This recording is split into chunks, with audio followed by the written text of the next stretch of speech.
ধানের বুটকে বাতিল দেখে সেখানে দাঁড়িপাল্লার বুটকে প্লাস দেখানো হয়েছে এবং কিছু কেন্দ্রে এই যে ধানের শীষের যারা এজেন্ট ছিল তাদেরকে জোর করে বের করে দেওয়া হচ্ছে। প্রিয় সাংবাদিক ভাইরা, এমডি হাসান জাফির তুহিন, আপনারা তাকে জানেন, তিনি কৃষক দলের সভাপতি এবং বিএনপির একজন প্রভাবশালী নেতা। তিনি সংসদীয় আসন ৭০ পাবনা ৩ থেকে বিএনপির টিকেটে নির্বাচন করেছিলেন। তার প্রতিদ্বন্দ্বী প্রার্থী ছিল মোহাম্মদ আলী আসগর, জামাত ইসলামের প্রার্থী।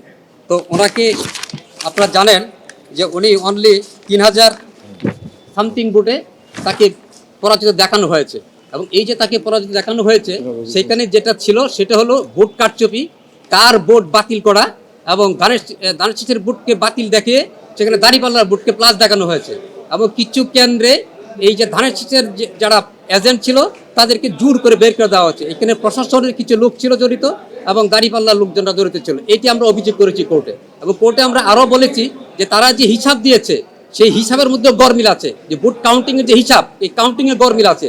আমাদের যে সমস্ত ভোট ক্যান্সেল দেখানো হয়েছে এইগুলোতে গরমিল আছে।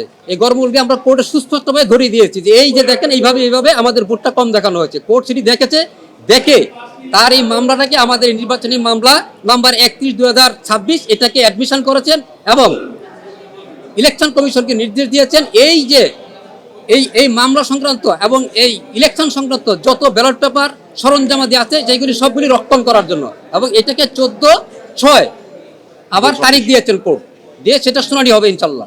এবং এখানে আমরা যেটা বলতে চাই যে এই যে কারচুপি এবং অনিয়ম, এই অনিয়মটা যদি না হইতো তাহলে এই ধানের শীষের প্রার্থী নিশ্চিত জয়লাভ করতেন।